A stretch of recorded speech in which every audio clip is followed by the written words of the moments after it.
Добро пожаловать на наш канал, и сегодня поговорим про самого беспутного художника в Париже начала 20 века и его трагической истории любви – Амедео Клименте Модильяни.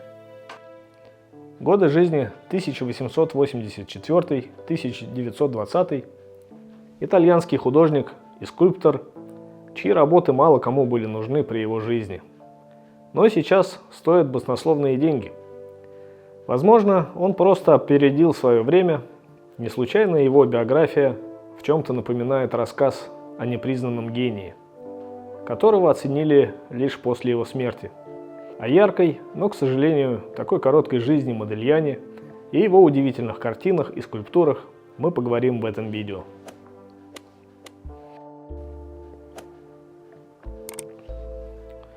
Вообще, творчество Модильяни сложно толком классифицировать.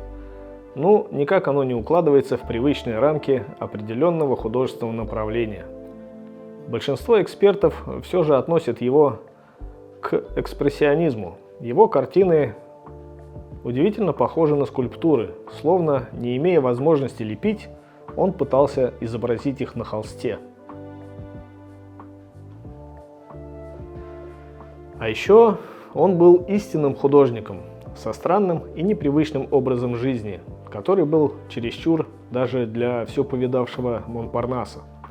Он пил абсент больше всех, беспутничал похлеще самого Тулуза-Латрека, был самым нищим и неприспособленным к реальной жизни среди всех монмартрских художников, этакий итальянский Михаил Врубель, живущий в Париже, любителем скандалов и бурного выяснения отношений, не боящимся ни полиции, ни сильных мира сего, как русский художник Василий Верещагин.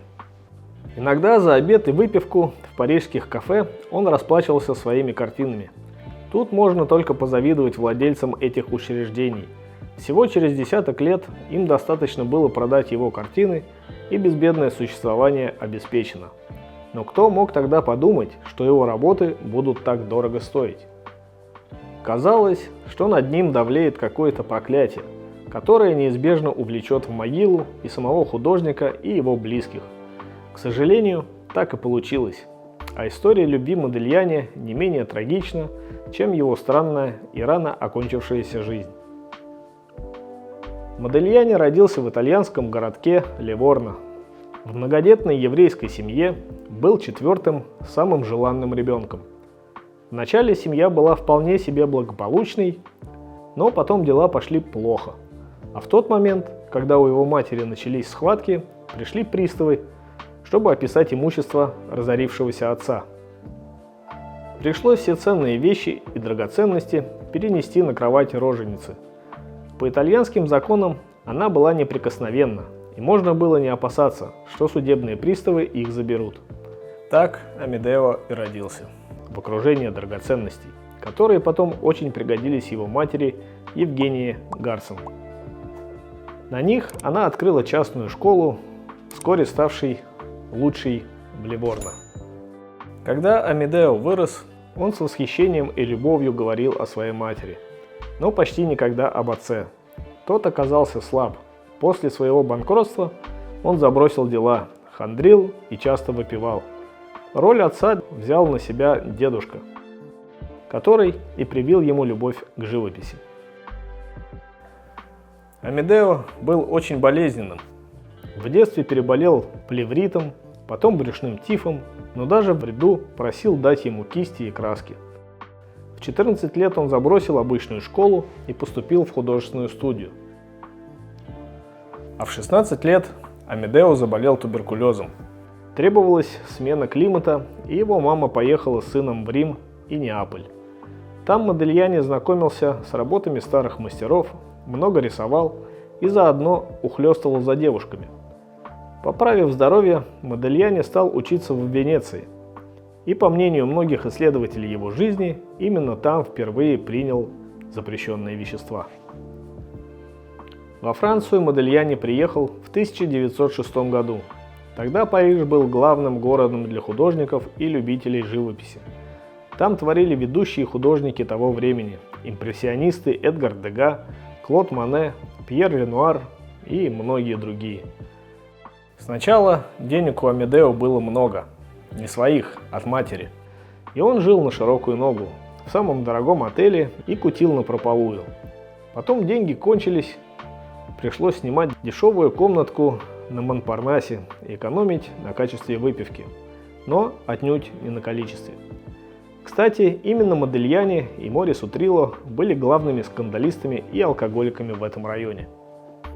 Модильяни пил много, вначале, чтобы чувствовать себя уверенно, потом, чтобы окончательно не разочароваться в жизни. Он жаждал славы, известности, но его картины никому не были нужны, люди просто не замечали их.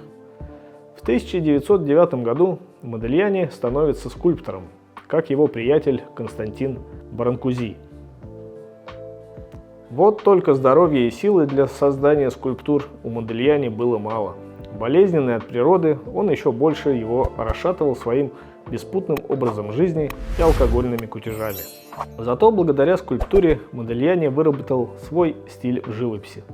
Ни на что не похожий, но узнаваемый сейчас с первого взгляда. Люди на его портретах чем-то напоминают скульптуры. У них плоские вытянутые лица, удлиненные шеи и носы. Там не было тщательной прорисовки, причудливой игры света и тени, хотя Амедео при желании мог писать и в классической манере, просто не хотел этого делать. Не повезет в деньгах, повезет в любви. Справедливость этой сомнительной поговорки Модильяни доказал на собственном опыте. Он был очень привлекательным для женщин. Натурщицы после позирования обычно оставались с художником на ночь. Любовниц у него было множество. Даже российская знаменитая поэтесса Анна Ахматова не смогла устоять перед его чарами. Тогда она приехала в Париж в свадебное путешествие со своим мужем Николаем Гумилевым. То познакомилась с Модильяни. Гумилев, прознав про это, от греха подальше решил уехать с ней из Парижа как можно быстрее. Первой настоящей любовью для Модильяни стала поэтесса Беатрис Гастингс. Тут два страстных темперамента сошлись вместе, и в их отношениях было все доведено до крайности. В минуты нежности они танцевали голыми на Монмартре, не обращая ни на кого внимания, а Амедео выбивался из сил, стараясь удовлетворить Беатрис, отличавшуюся неуемными желаниями. Но и скандалили они страшно, их крики были слышны на весь Монмартр.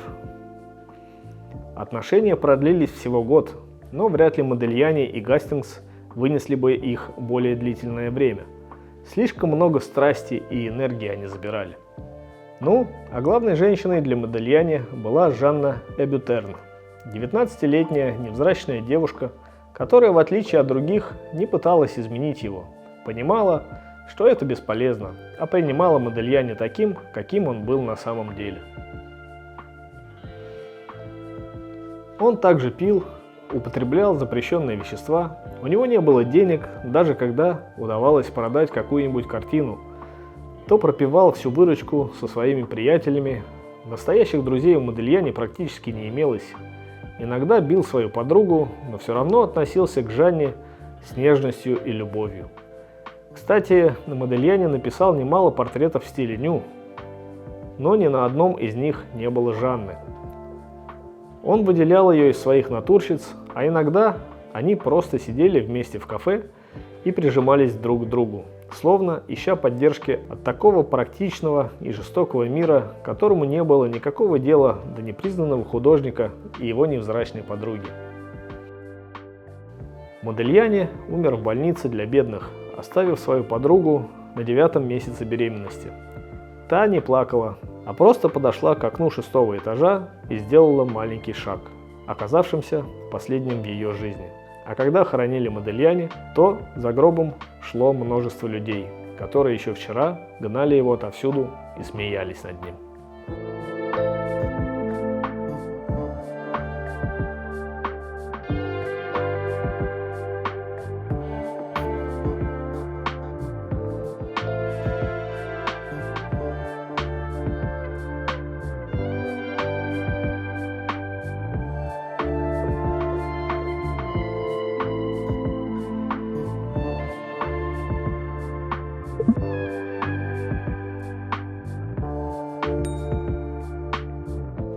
Спасибо, что досмотрели видео до конца. Лайк и комментарий – отличный способ поддержать канал и автора.